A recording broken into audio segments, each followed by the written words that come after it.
Hey guys, welcome to RueTV Live, episode 2. Today on the show we have hilarious comedian and veteran Shawn Halpin on the show today.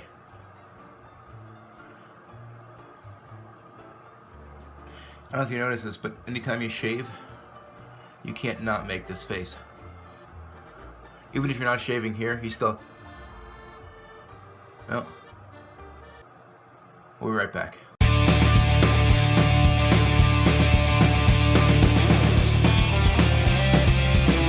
Hello everyone and welcome to episode 2 of RueTV Live. We are live broadcasting you live into your television sets across the Americas.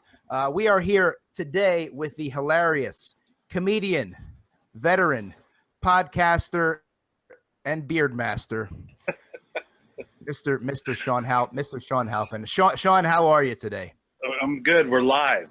We're totally live. We are live. Anything can happen. This is unpredictable. This is off the cuff. I mean, live TV dates back, decades, and I'm glad to carry on the storied tradition of live broadcast television to the internet. And do you feel honored to be part of this live broadcast, Shawn?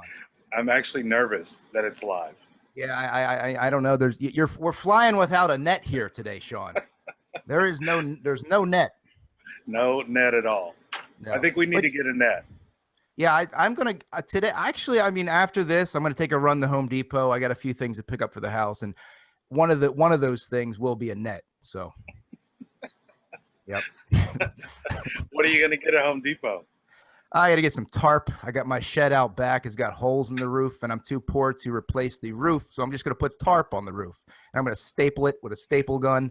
And, so tarp, a net, and I do need to get some Drano because my wife, she's got thick hair and that clogs the drain in the shower. So I have to buy some Drano too. So I found out that to hold a tarp down, you need old car tires. Old car tires? Yeah, the neighbors love it. When you seriously? Put old car tires on a tarp. I've got a couple over your shed. Point taken. I'm going to try that actually. No, I'm serious, right? I'm going to try that. I hope my neighbor enjoys the old car tires. I mean, that's seems like it'd be the talk of the neighborhood. I got a neighbor that is constantly tracking me down and telling me to cut down my trees because he's paranoid that the trees are going to fall down onto his yard. Yeah. So, I don't like, I just hate people who corner you and they talk to you for an hour and, I don't feel like talking for an hour. We're in the age of talking for 5 minutes. I don't want to talk to anybody for an hour about those are like grown man problems. Yeah. Everybody goes through that phase of somebody coming over going, hey, your tree is over my property line. Yeah, exactly. And as a kid, I didn't even know what a property line was. No, I don't. Seriously. And I've been in this house for I don't know, about 5 years or so, 5-6 years. And I still, I don't give a damn. I don't give a damn about it. I don't give a damn about the tree. Okay, the tree might fall down. It might crush your car. Your car might be, you might sue me, but, we'll cross that bridge when we get there. We have a bridge to cross right now, and that bridge is Shawn Halpin. And Shawn, how you been? I want to give you a brief backstory before I let you get a chance to talk. How I knew about Shawn Halpin, how I found out about the great Shawn Halpin is, I'm not that good with dates, but I want to say back in 2009 or 2010, family and I went out to see Shawn. He opened up for Tom Green in New York City at a club called Comics, which is now, I believe, closed. Am I right, Shawn? Yeah, I think it's closed. Yeah, it is closed, actually. But, hilarious, and that's how we kind of found out about Shawn. He is a touring comic and podcaster, and we'll get into the YouTube thing a little later. But you want to tell people about your comedy and how's life in LA? You moved out to LA. I'm basically doing the interview myself. I'm basically Shawn Halpin's Wikipedia. I need to shut my mouth and let Shawn talk right now. Shawn, talk about yourself. Just say stuff about yourself. The comedian. New York. Yeah, I got to tour with Tom Green for. Yeah, how was that? How was the tour with Tom? We'll start with that. because I don't want to go back. If they want to know your Wikipedia, they can go back and see where you lived and you know, birth and everything back in the old days. But what about the tour with Tom Green? We'll start with that. How was that, and how did that come about? It was a good tour. I think we did maybe a month or two, and I guess it was the first time he kind of technically did a stand-up tour. It was his first tour. I was doing a show at the Comedy Store, and he I think he just told the guy that he wanted to go up and went up and did like 10 minutes or something. And I think his manager saw me on the show, and we talked after the show, and then he kind of put the tour together, and then he called me and said, "Hey, do you want to do this tour?" And I'm like, "Yeah, let's go." So I guess he knew that I worked with Pauly Shore and some other people before that, so he just thought it was a good fit. And yeah, it was crazy. We went Australia for a month, and then like everywhere. And that was my actually first time in New York was at Comics, and then we did, I think, Caroline's. Yeah. And but yeah, it's disappointing when you see a club like that, because Comics was a great club, great setup, great people, and then it's closed, you know. Yeah. So, but yeah, it was good. Awesome. Yeah, I mean, that was a Comics New York City. That was a very nice club, and I don't know what happened. Maybe they made some bad investments, but that was a really fun night, and great times there with Tom. And yeah, so I mean, that was New York City. Obviously, now you're out in LA. Are you enjoying it out in LA? I don't know when you moved out there, but I've been out here 10 years. Yeah. And yeah, I mean, I was doing LA. I mean, I was doing stand up in Dallas. That's where I started. Right. And it got to a point where I was like, you know, I want to go where the painters are, you know. And I could always go back to Dallas, but I just wanted to like try it out and see what happens, and so I wouldn't, you know, regret it or say I wish I would have gone, you know. So yeah, I mean, it's, you know, it's a place to be here. New York, Chicago, San Francisco are all, you know, Boston, they're all good towns for stand up. So I kind of picked LA just because I'd been here before, because I was stationed at Camp Pendleton, which is not far from LA, so I kind of knew the area. Yeah, so I wanted to bring that up eventually, but we might as well segue into it now.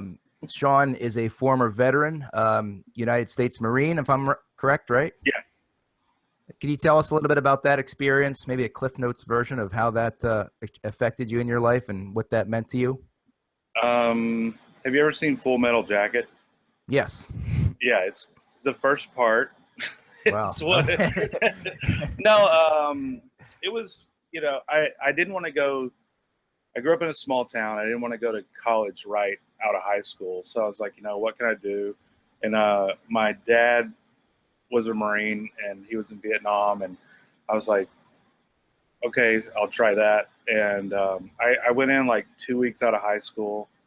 I did 4 years. And it's funny because when I started doing stand up, you know, because you always see like Bob Hope and people doing stuff for the troops. So I mean, that's what I wanted to do.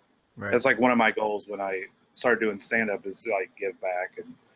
But yeah, it kind of, you know, maybe put a little bit of discipline in me somewhere. Yeah, I don't know where it is anymore, but yeah, I did some cool stuff. I went infantry, and then I went security forces, and then I was like a regimental colonel's driver for my last year. And then when I was in Seattle, we did the kind of like a Marine Corps drill team. Yeah, right. And we performed at like the Seattle Mariners game. Oh, wow. Like that's when like King Griffey Jr. and Bo Jackson were playing. So good old days. I remember them. Yeah, the good old days. Yep. But yeah, you know, it's something that, you know, I wanted to do when I was in high school, and kind of a just do it type of thing. So I you know, I know a lot of veterans who have a hard time adjusting once that period in their life ends.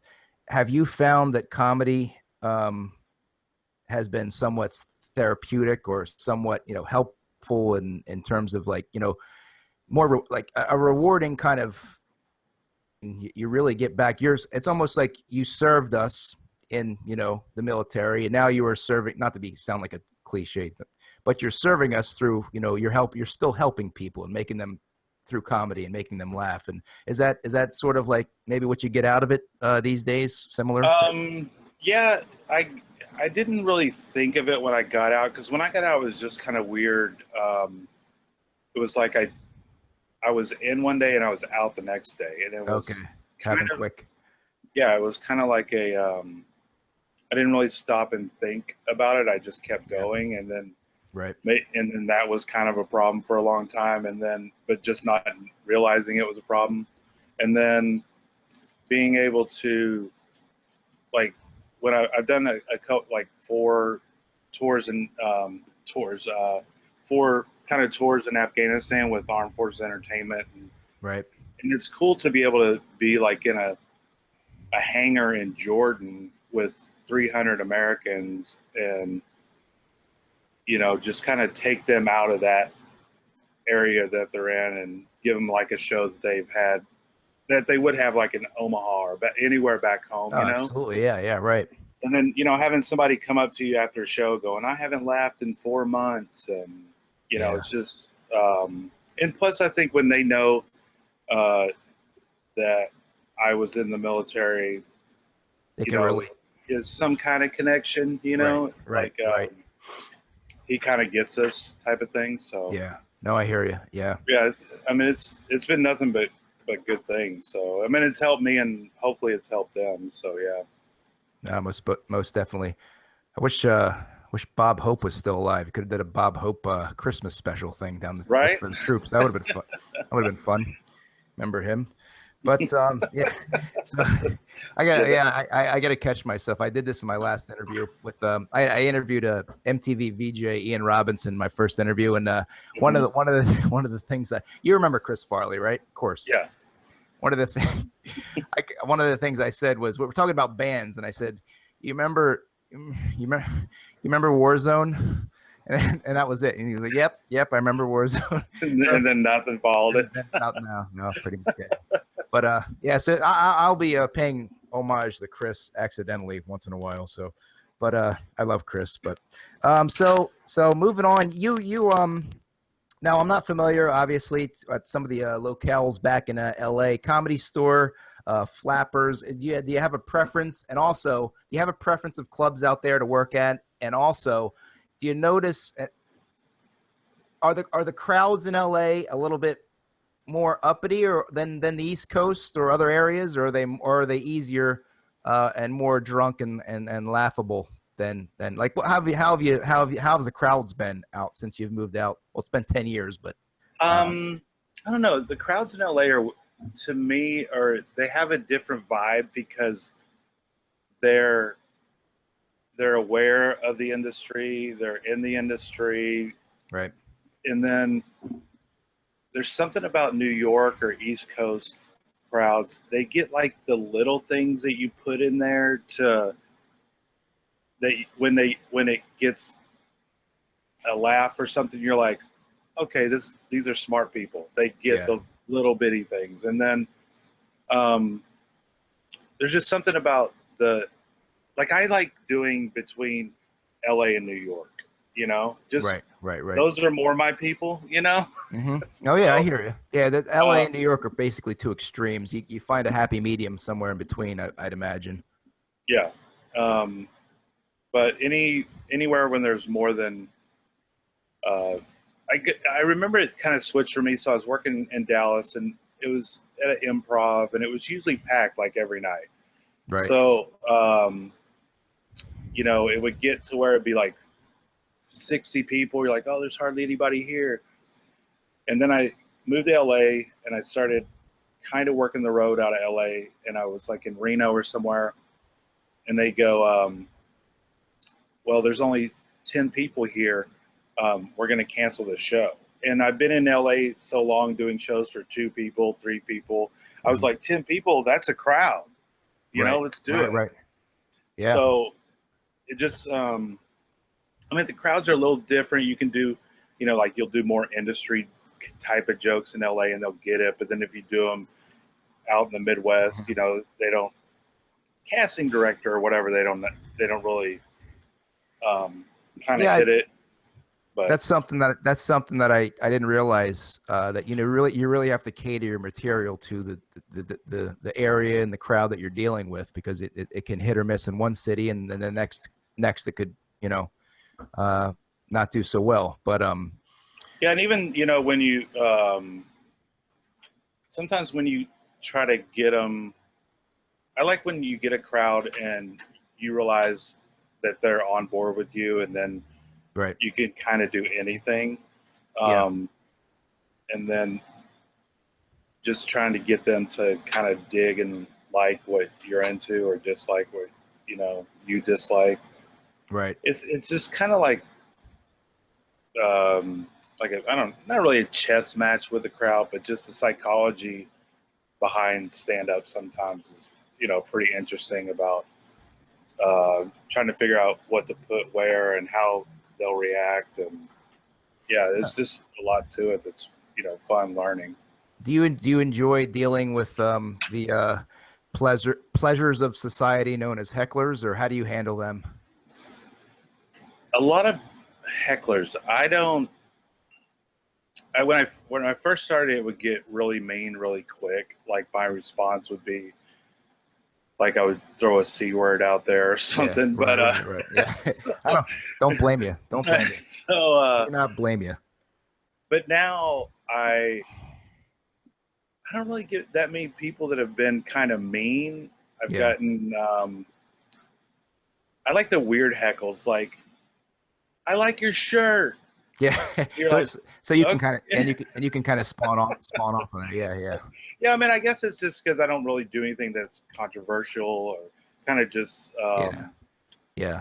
But I would say your material is very, very solid, and I think that's the best type of material. You don't have to rely on shock or any kind of I mean, not to say that vulgar comics are bad. You know, I love Jim Norton, but it really takes a talent to stay. You know, you're not really too many envelopes, but you're still hilarious. So I think that's a testament to your talent. Thank you. Yeah, I mean, when you try to, I don't know. I don't really think I have anything that would. I mean, when I first started out, I had a lady give me a Bible after my set. Take this. Yeah, she goes, "You need to read this." I go, "Well, apparently you haven't read it because it says you should forgive people." Yeah. And, yeah, but you know what? Now it's like, what offends people? It used to be, so now it's like, what offends people? Because I think it used to be clean or dirty. Yeah. You know, okay, and then what is dirty? Because your dirty is not my dirty, you know? So then you get to realize, okay, I'm doing this corporate gig. I gotta play to whoever's writing the check, and then just not do graphic, vulgar, dirty, you know? But now it's like, man, people can pick any joke out and then get offended by it, you know? So it's sad, man. It really is. I don't know when the shift happened. You know, I've been following comedy for ages, and I don't know, somewhere within the last 10 years, and I don't know if it had to do with, you know, Kramer's meltdown on stage, or maybe, I think it was a lot of little things in society contributed to it. I don't think we can pinpoint and say that was the thing that caused people to really dissect everybody's material and get and you know, in terms of being offended. But I don't know. I think it all started with the OJ trial. Yeah, that Bronco chase. Yeah, not a good. That's where it all went wrong. Yeah, but, somewhere around there. And that's why I liked the Comedy Store, because when I moved here, it wasn't. A lot of people weren't on TV, so it was kind of like our. Kind of like fraternity house in a way, because I mean, the inmates were running it, and the thing that they would stress on is you could go up there and do anything you wanted, but just be yourself. Awesome. And then the best. Like being funny was like second or third, you know?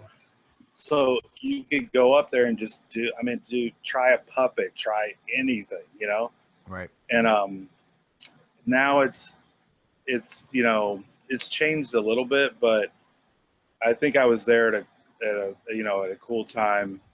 I had told my my brother Justin. I said Shawn Halpin is going to be on the show, and he's casual fan, casual. I don't think he followed your YouTube or saw you outside of that one time in New York City, but he's saying Shawn Halpin. Yeah, I remember him. I was like, all right, what do you remember about Shawn? He's like the BlackBerry bit, right? I'm like, yeah, the BlackBerry bit. The Black Friend Barry. But that was. Yeah. It's amazing how bits can stick in someone's head, 5, 6, 7 years later, and you remember those. But that was a great bit. But speaking of, I think I just kind of did a little set. But by the way, I don't know if anybody at home can realize this, but we are live right now. Shawn, how's it feel to be live? I forgot. I didn't even think we were still live. But now we're like live. We're live without a net, like I said. Next time we will have the net, but right now we're flying by the seat of our pants. I'm wearing shorts, by the way. You wearing underpants or PJ pants? I got shorts on right now. That's a cool thing about. Yeah. Yeah, shorts. Yeah, got shorts on. Yep. What's the here's some hacky small talk for the people at home. What's the weather like in LA right now, Shawn? It is cloudy. We're having a really bad day here. Yeah. Shawn, if you don't know at home, has become a pretty noticeable. Is that me?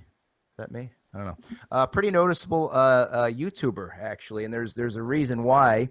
A couple years ago, I think, but less than a year ago, a nice young lady by the name of Nicole Arbour posted a video online. Maybe we can show some clips of it.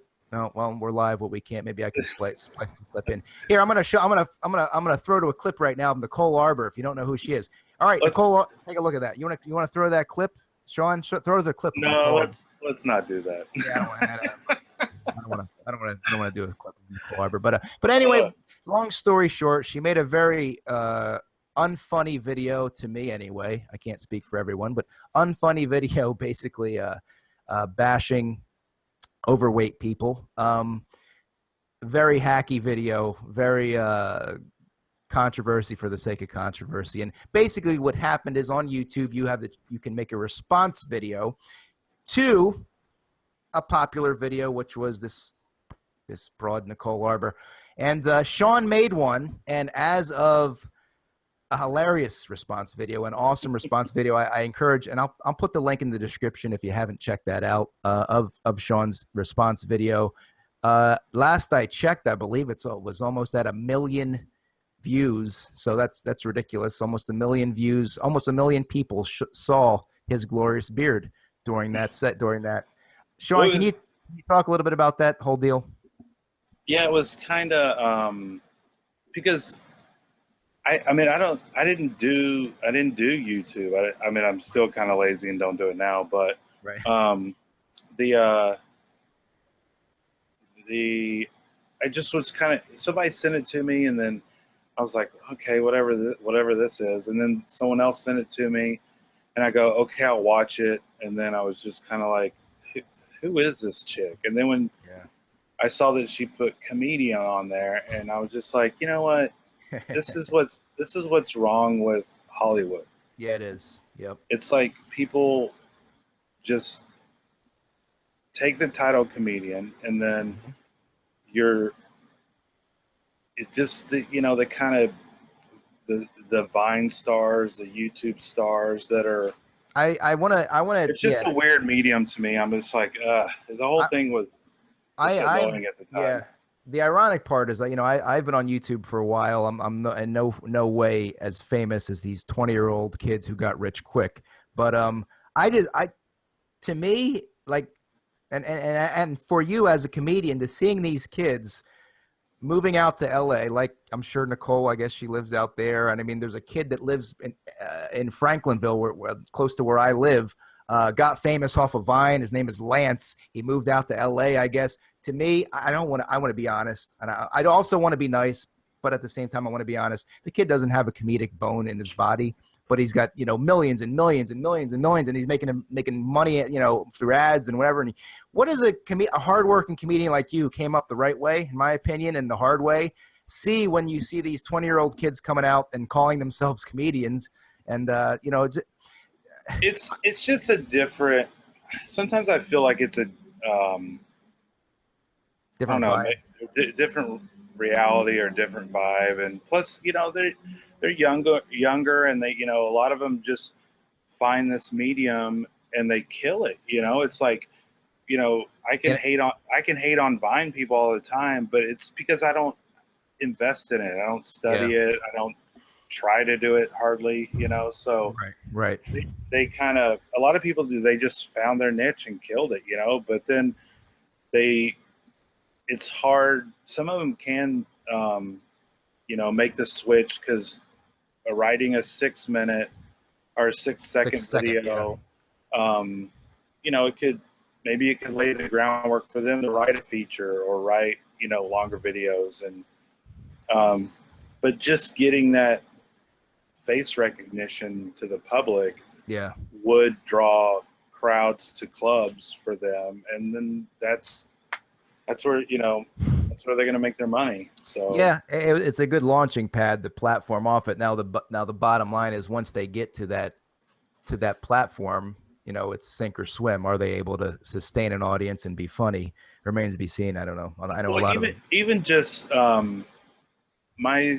don't know. There's something about the YouTube platform that I was kind of looking at when I put this video up, because look, I put the video up and I just thought maybe a couple of friends would watch it. I mean, I had like 100 subscribers at the time, and I hadn't put a video up in like 2 years, you know? Well, I remember, So then I put it on Facebook, and it went kind of crazy on Facebook. And then, I mean, I didn't even put it on YouTube until, I mean, it had like 3 million views on Facebook or something. Facebook, right.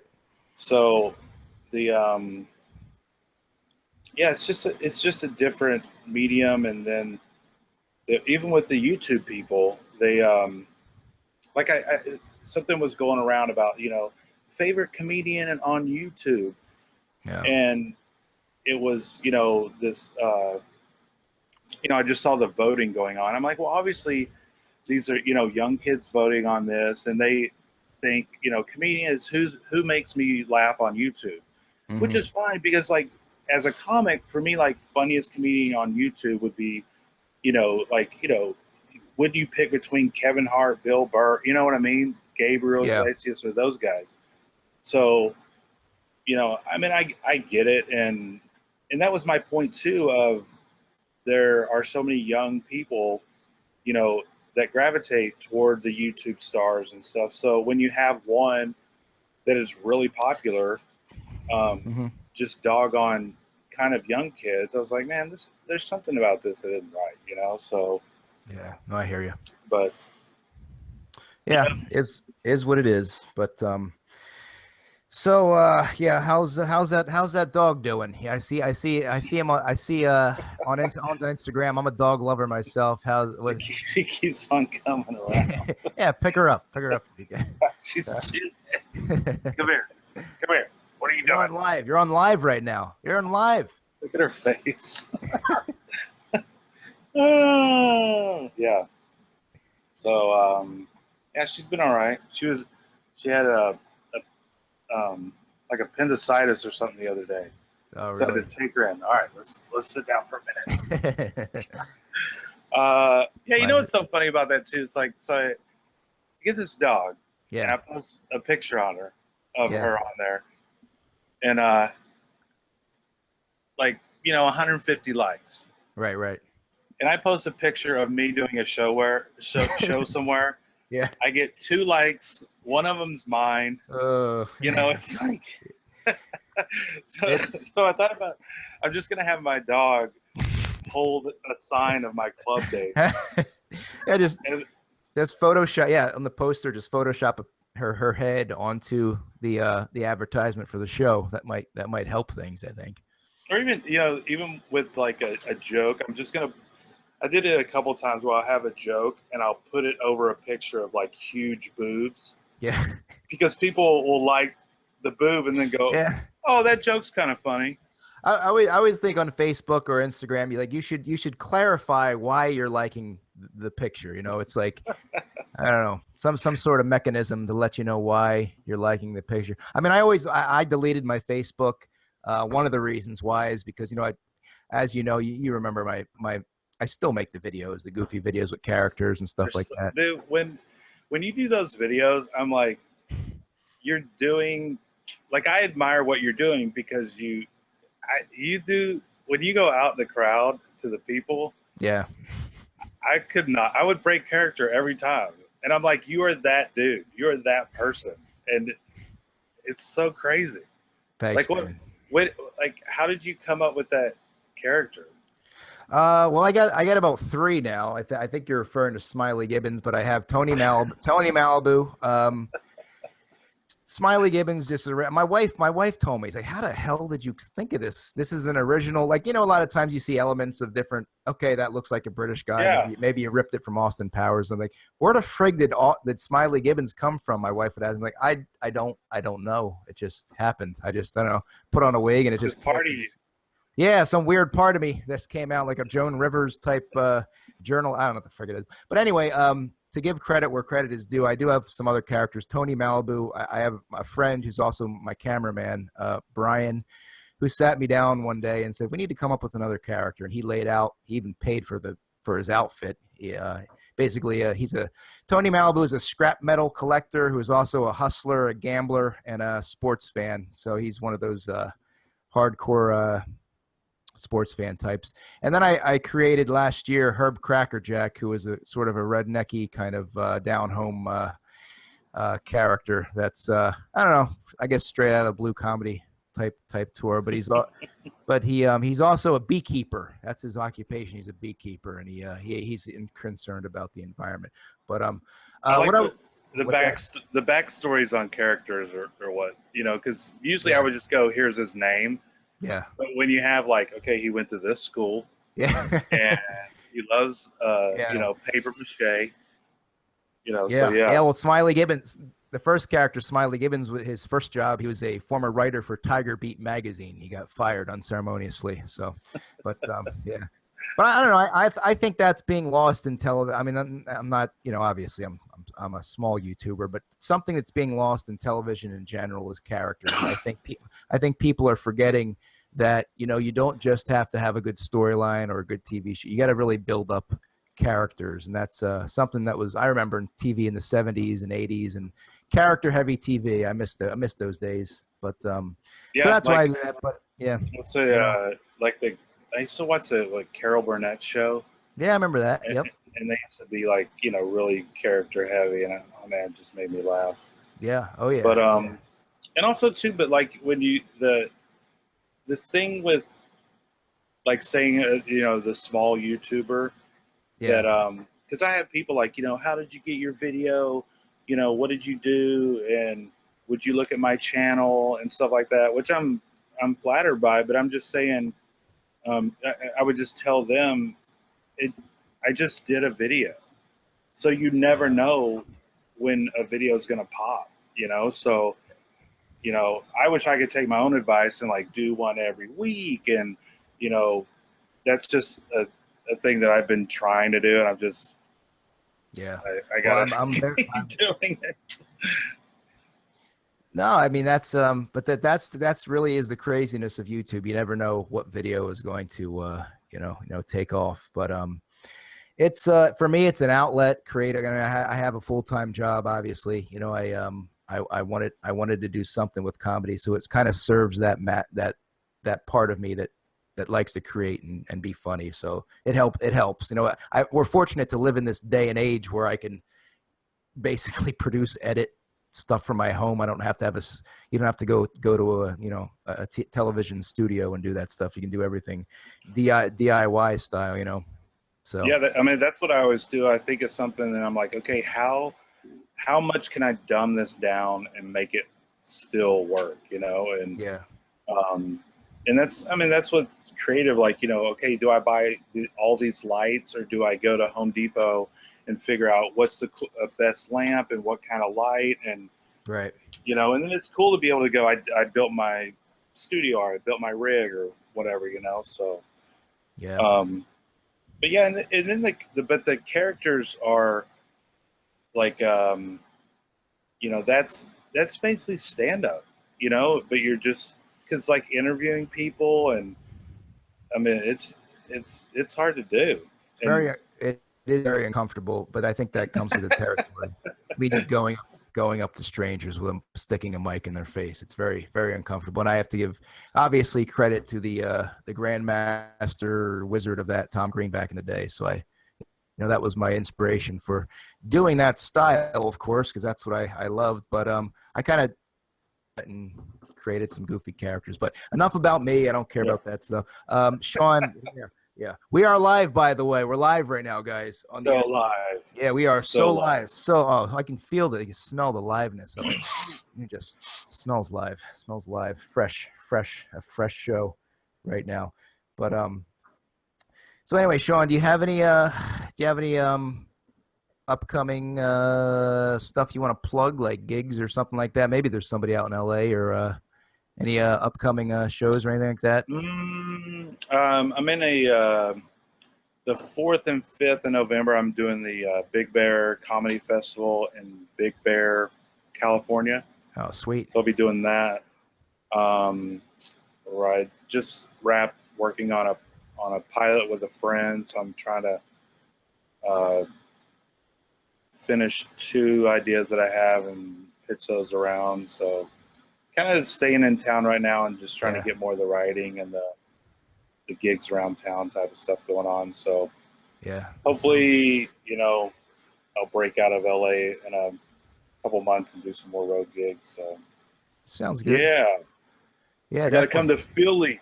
Come to Philly. We'll buy you some cheesesteaks and we'll film some people on the street. Me and you. I'll wear my Troy Aikman jersey around town. Oh yeah, Tony Romo or Troy Aikman. That'd get over like a lead pipe. So when I met you in 2009, in 2010, you were a clean-shaven young man. You're still a young man, but now obviously you're not clean-shaven. You grew the beard. I love the beard. People love the beard. I'm sure the broads love the beard. I'm sure people scream out from the crowd, "I love the beard!" And you're like, "Yeah, I've heard it. I'm over it." But what I want to ask you is, are you? It's obviously, like I said, and maybe it isn't because of marketing. Obviously, you like growing a beard, and it's an awesome beard. But at this point, you're pretty much known. You've had it for a few years now. It's an awesome beard. You're pretty much known for it. Are you keeping it because of that visibility? And it's Shawn. He's got that huge beard, and he's funny and everything. Like if you were to shave that, you would look entirely different tomorrow.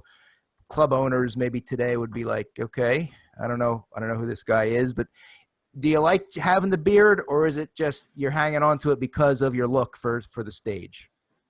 No, I didn't really think about it like that way as the look, till probably a couple months ago. And then like I'll see pictures of Robin Williams or Jim Carrey and some actors with like a huge beard, and then they'll shave it off for a project or whatever. But I think it kind of started to worry me a little bit when people, like when the beard gets more attention than I do. Yeah. Yeah, right. Yeah. So it's not like I'm not ZZ Top. It does. I mean, I could shave it tomorrow and be fine with it, So I mean, I just it was funny. I went to Afghanistan, doing some shows, and it was kind of short. And then I started thinking, well, I think it was, 8 or 9 months till I went on the trip, and I go, well, I'll grow it out and see how long I can get it, because in my mind, I was thinking, like, if they attack us and then they see me, they go, oh, you're one of us. And then, like that split second could probably save my life because I have a beard. Yeah. So, there's something about when I felt like you know, people might have seen me as the beard comic, or Yeah, right. but you know, I mean, Zach Galifianakis and other people have it where they shave it off and then it, you know, Grow back, yeah. but Well, yeah, I mean, it's not really anything that I'm like no, and you don't need to be reliant on a gimmick like that. I mean, if you were to decide to shave it off, I think your material is strong enough where it wouldn't make too much of a difference. My opinion. well, because you know, for a long time I didn't really have a joke about it, and then I'm like, Yeah. well, obviously, you know, they see it, and Yeah. some people think that, you know, that I might be intimidating a little bit, and then I start talking to them, and they're like, oh, okay, you know, he's not gonna kill us or whatever. Yeah, he's so Yeah. yeah. Just, I mean, I haven't really thought about it until a couple months ago. Yeah, maybe I'll start wearing a top hat or mix it up a little bit. I was thinking top hat or maybe some rubber bands like Captain Lou used to put in his beard. Maybe. What? I know. What was that about? I have no idea. I saw this Cyndi Lauper video and I'm like, what is that hanging from his cheeks? Yeah, it was a facial accessory, I guess. Captain Lou was. But why would you pick rubber band? you have a bevy, a plethora to pick from, but he goes rubber bands at Staples. So he I don't know. He just wanted to be different. I guess I do know the answer to that.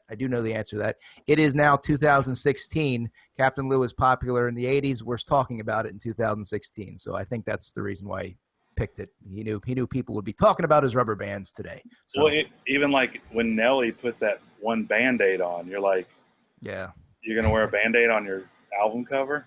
Yeah. Okay. And then you're like, Nelly has a Band-Aid on.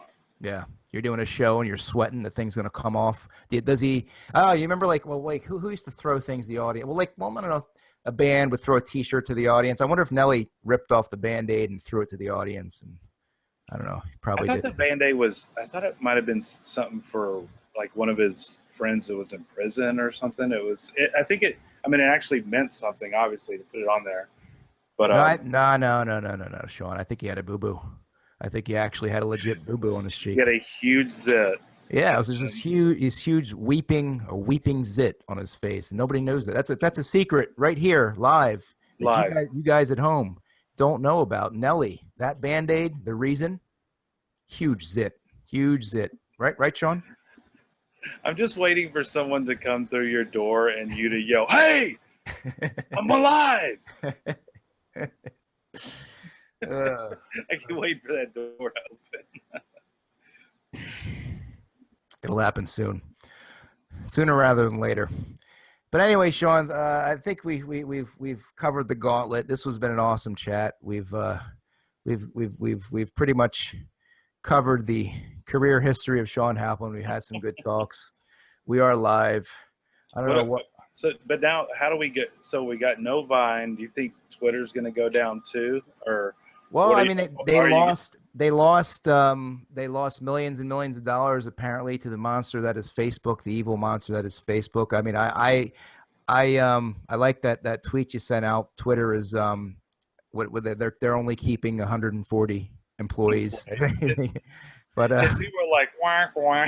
Yeah, but yeah, I'm off Facebook. I just couldn't stand it. And you know what? I got sidetracked. One of the things before we leave, and I'll let you get your plugs in and everything. But one of your plugs, hair plugs. Just actually went social media stuff. Yeah. Do all your fancy Hollywood prick stuff. Anyway. What I was saying was something that you said earlier. One of the reasons I got rid of Facebook was when I would post a video that I spent hard work on, labored over, it would get 2-3 likes. Okay, one of them was probably me, the other one was my brother, maybe even you might have liked it, and then a day later I post a picture of an accessory in the house or a cat or my dog, 75,000 likes. 75,000 likes. It's like I don't know.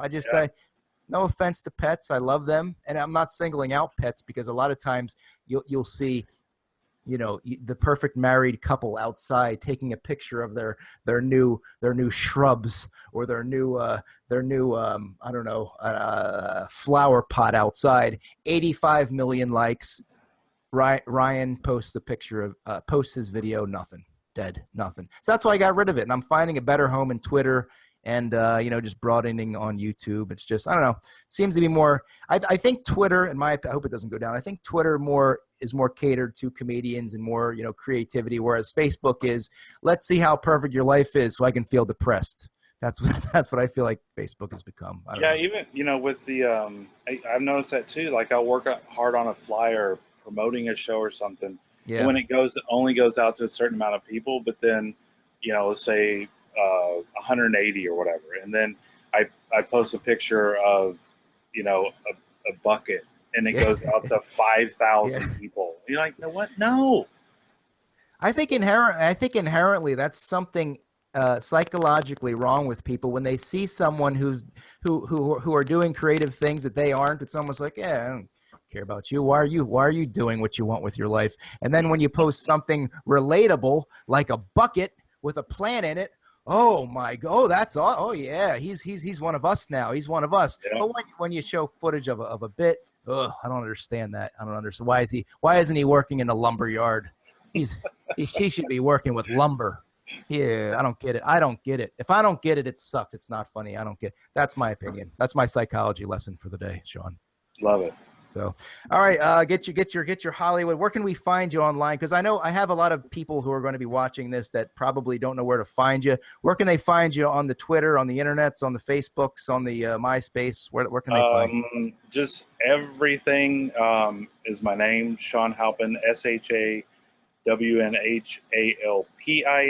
and then my comedian Shawn Halpin on the Facebook page, and then YouTube Shawn Halpin also.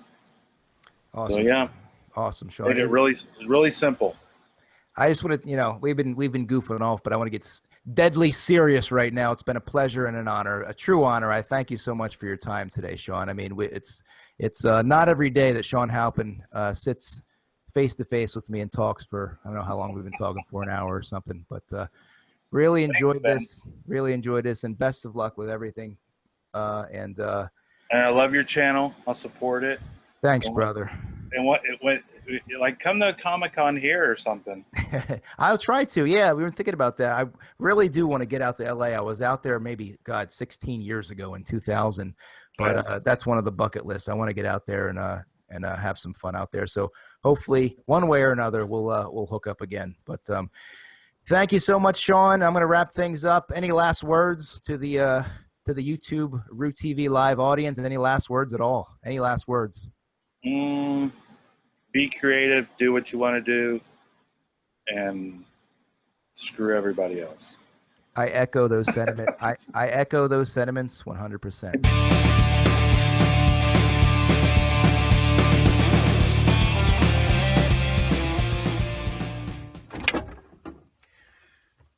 Thanks for watching the show, guys. Next week, Curtis Cole, live. See you next week.